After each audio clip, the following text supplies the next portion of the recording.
Bien-aimés du Christ, bonjour. Je m'en vais vous partager les fruits de ma méditation de ce jour. Première lecture. Lecture du livre de la Genèse. Au commencement, quand Dieu créa le ciel et la terre, il dit que les eaux foisonnent d'une provision d'êtres vivants et que les oiseaux volent au-dessus de la terre, sous le firmament du ciel. Dieu créa selon leur espèce les grands monstres marins, tous les êtres vivants qui vont et viennent et qui foisonnent dans les eaux, et aussi, selon leur espèce, tous les oiseaux qui volent. Et Dieu vit que cela était bon. Dieu les bénit par ses paroles. Soyez féconds et multipliez-vous.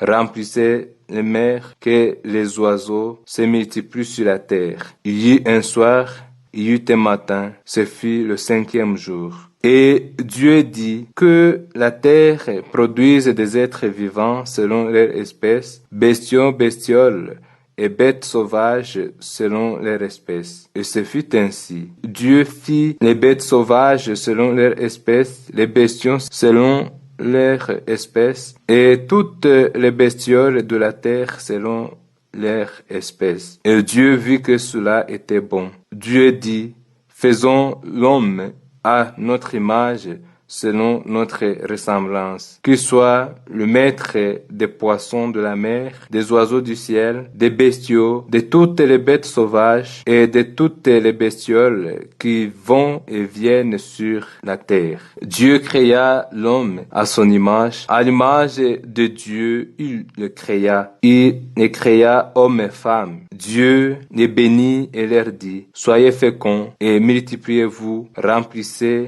la terre et soumettez-la. Soyez les maîtres des poissons de la mer, des eaux du ciel et de tous les animaux qui vont et viennent sur la terre. Dieu dit encore, je vous donne toute plante qui porte sa semence sur toute la surface de la terre, tout arbre dont le fruit porte sa semence, telle sera votre nourriture. Aux bêtes sauvages, aux oiseaux du ciel, et à tout ce qui va et vient sur la terre et qui a souffle de vie, je donne comme nourriture toute herbe verte. Et ce fut ainsi. Et Dieu vit tout ce qu'il avait fait. C'était très bon. Il y eut un soir, il y eut un matin. Ce fut le 6e jour. Ainsi furent achevés le ciel et la terre et tout leur déploiement. Le 7e jour, Dieu avait achevé l'heure qu'il avait faite. Il se reposa le 7e jour de toute l'heure qu'il avait faite. Et Dieu bénit le 7e jour. Il en fit un jour sacré parce que ce jour-là, il s'était reposé de toute l'heure de création qu'il avait faite. Telle fut l'origine du ciel et de la terre lorsqu'ils furent créés. Parole du Seigneur. Le psaume. Psaume 8. Ô Seigneur notre Dieu, tu es grand ton nom parmi tout l'univers. Envoie ton ciel, ouvrage de tes doigts, la lune et les étoiles qui t'y fixa. Qu'est-ce que l'homme pour que tu penses à lui? Le fils d'un homme que tu en prennes souci. L'a voulu un peu moindre qu'un Dieu, le couronnant de gloire et d'honneur. Tu l'établis sur les œuvres de tes mains. Tu mets toutes choses à ses pieds. Les troupeaux de bœufs et de brebis, et même les bêtes sauvages, les oiseaux du ciel, les poissons de la mer, tout ce qui va son chemin dans les eaux.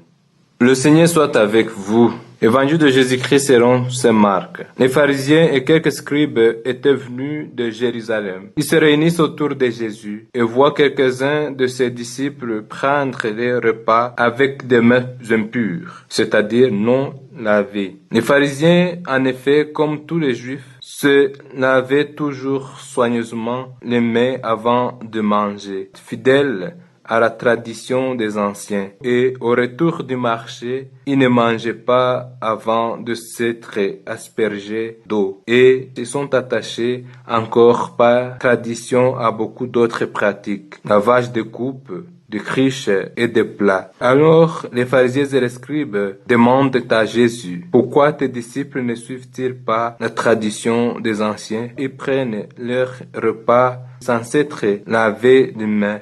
Jésus leur répond, Isaïe a fait une bonne prophétie sur vous, hypocrites. Dans ce passage de l'Écriture, ce peuple m'honore des lèvres, mais son cœur est loin de moi. Il est inutile le culte qu'ils me rendent. Les doctrines qu'ils enseignent ne sont que des préceptes humains. Vous laissez de côté le commandement de Dieu pour vous attacher à la tradition des hommes. Il leur disait encore, vous rejetez bel et bien le commandement de Dieu pour observer votre tradition. En effet, Moïse a dit, honore ton père et ta mère. Et encore, celui qui maudit son père ou sa mère sera mis à mort. Et vous dites, supposons qu'un homme déclare à son père ou à sa mère, les ressources qui m'auraient permis de t'aider sont corban, c'est-à-dire offrande sacrée. Vous l'autorisez à ne plus rien faire pour son père ou sa mère et vous annulez la parole de Dieu par la tradition que vous transmettez. Et vous faites beaucoup de choses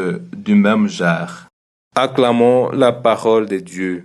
Bien-aimés du Christ, les lectures que l'Église de notre Mère soumet à notre méditation à ce mardi reviennent sur trois choses qui attirent particulièrement notre attention.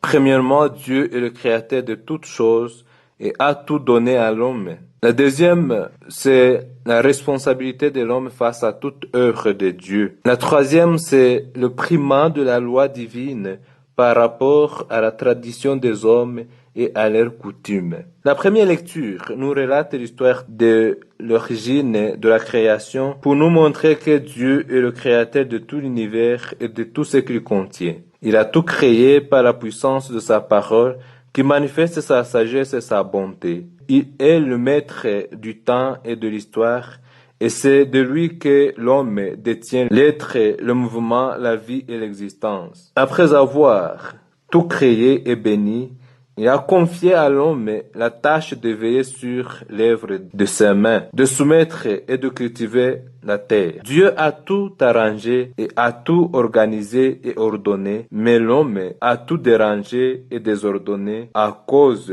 de sa paresse, de son orgueil qui le fait croire tout pouvoir et de son goût de grandeur. Si le monde est tel qu'il est aujourd'hui, c'est parce que l'homme a mal usé de sa liberté et de sa responsabilité, d'où les conséquences néfastes du point de vue écologique, sanitaire et social. Normalement, plus que l'homme est grand, plus son créateur est plus grand. La grandeur de l'homme révèle la grandeur de Dieu. Mais actuellement, plus l'homme est grand, plus il s'éloigne de Dieu. Sa grandeur devient le mépris de Dieu. Dans l'évangile, Jésus fustige l'hypocrisie des pharisiens et des scribes, qui est une contradiction entre la manière dont on se conduit devant les hommes et l'attitude intérieure d'une personne, telle que Dieu la connaît. Cette hypocrisie peut nous caractériser toutes les fois que nous mettons Dieu et ses commandements au même pied d'égalité. Quand nous plaçons au même niveau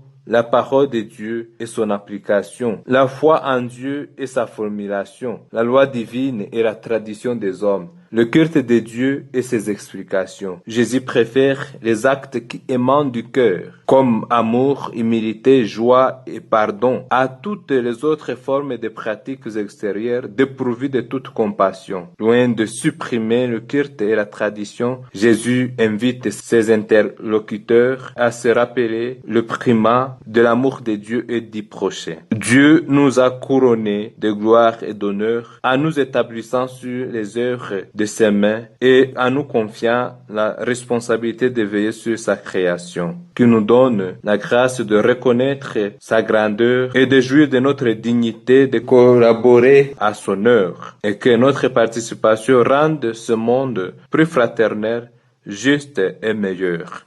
Le Seigneur soit avec vous. Que Dieu Tout-Puissant vous bénisse, le Père, le Fils et le Saint-Esprit. Amen.